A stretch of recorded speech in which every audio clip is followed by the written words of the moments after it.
Hey everybody, this is Katrina, the owner of COSMarketingAgency, and today we're going to talk about marketing do's and don'ts. I've been in advertising for over a decade, and I'm going to use my experience to give you some essential do's and don'ts when it comes to your marketing strategy. Whether you're just starting your business or you're just starting digital advertising, or maybe you are looking to change up your marketing strategy because you want to get more clients, more followers, what have you. Regardless, this is a video for you. Please remember to also like, share, and subscribe to our channel. It helps us out greatly. And if you comment below or directly message us regarding the kind of content you want to see, that ensures that we put out more content that resonates with you. So let's get into it. Do's and don'ts of digital marketing. I'm going to kind of jump around a little bit, no particular order with some of these things, but I'm going to try to start with some of the more important things and also kind of let you know some things to avoid in the process, because sometimes knowing what to avoid when it comes to your digital marketing, it saves you a lot more time and money, believe it or not. So the first thing you want to do is go into it with a plan. I can't tell you how many marketing companies out there will tell you, hey, just get something started. It's better than nothing. The strategy means everything. Just like a professional basketball or baseball player is going to be training all the time before the big game, you have to be setting up your strategy in such a way where you're very confident in the outcome. Now, nobody can guarantee you something's going to go exactly a certain way. Obviously, nobody's got a crystal ball that actually works, but you should be able to go into your advertising with a sound strategy that makes sense, where you're accounting for posting every single day or every other day on multiple platforms on social media, 3 to 5 ideally. Your plan should also include organic SEO and a website that is ideally on something like WordPress, that's on a good system, that's fast moving, right? That has copy on it that Google's gonna understand what's on your website, but also is interesting for people to read, and it's not just a bunch of keywords stuffed in there. Google will know if you're keyword stuffing, and they won't like that. Your marketing plan also needs something like a Google business profile. A lot of people think that they can get past it, or if they have a website, that's enough. You absolutely need a Google business profile, okay? And you need activity on there, you need reviews, you need people connecting to you on maps, regardless if you have a physical location or not. So these are some of the things that you should be doing that you might not be doing right now. Here's some things to avoid. Avoid having social media presence at all if you're not going to be posting frequently. It used to be just kind of a little backlink, but now Google also wants to look at activity. If you're not going to be active on these platforms, there's really no point of even doing it. I do advocate for social media. I think you should, but it is something you have to keep up with. You have to be consistent. And if you're putting the wrong message out there and you're just kind of throwing stuff together, it could actually have a really negative effect on your brand. So you want to take it seriously. It might be an easy thing to do. It doesn't mean it's going to be easy to get the right kind of response or target the right audience. We have plenty of content, literally thousands of hours related to social media marketing, how you do specific things step by step. So check out our YouTube channel for that as well.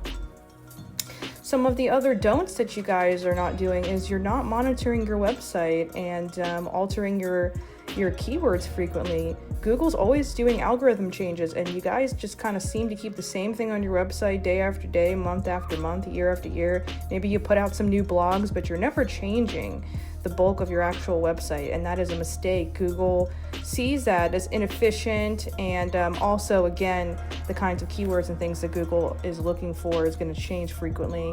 It's not like you can finish your SEO today and then years from now you don't have to change what you already did.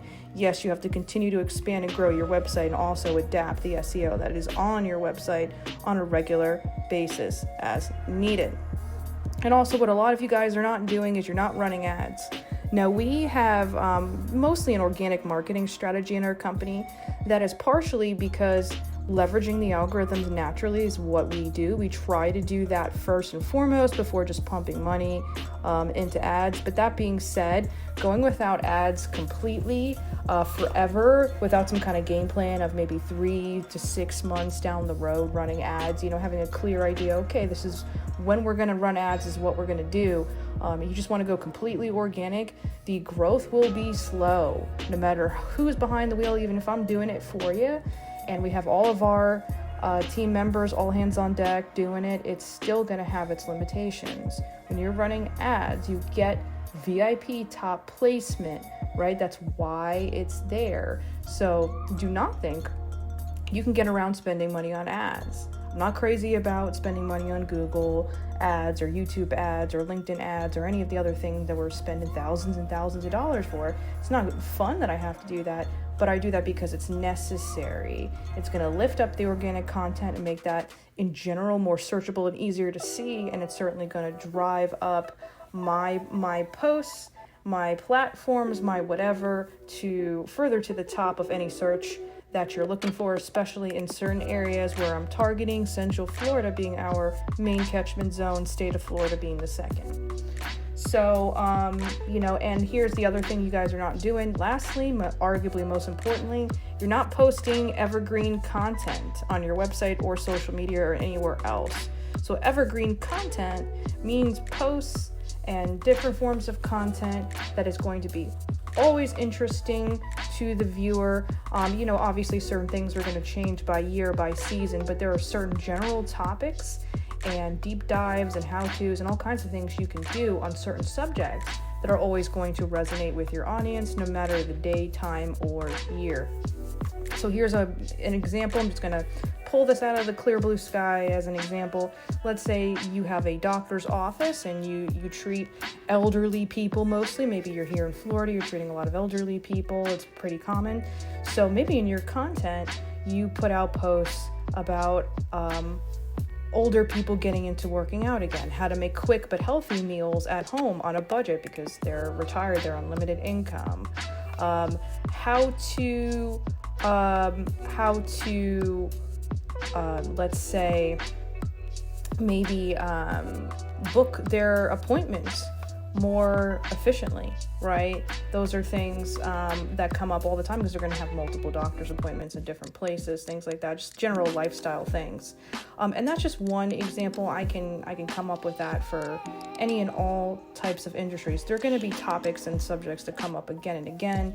If your content is coming up for those subjects that people in general that would benefit from your service are going to be looking for, you're the answer to their problems. You are the solution to their problems. That's what you want to do, right? That's how you start to create a library of evergreen content. Then you essentially become the online authority in that subject while, being the in-person authority. They come to you and their dream, so to speak, is being fulfilled, right? You are what you say you are, what the marketing has led them to believe. The proof is in the pudding. They're there, they're buying from you, and hopefully they'll become a client that continues to buy from you again and again. And your organic content or paid ads will be there to remind them, keep you top of mind with them as well, because all too often current clients will slip through the cracks. It happens, but your content is kind of like your salesman that's around 24/7 potentially. So that's what you could expect with regular content and SEO. We talked about that. We talked about your website. We talked about Google ads. We talked about social media ads. We talked about a lot of things in a short amount of time in this do and don't video. And again, we have thousands of hours about this subject on our YouTube channel with over 1 million views and counting. Thank you so much. I've been Katrina, the owner of COS Marketing Agency, and if you'd like to book an appointment with our staff, call us today at 407-334-9378, 407-334-9378. Thank you so much, and see you in the next one. Bye-bye.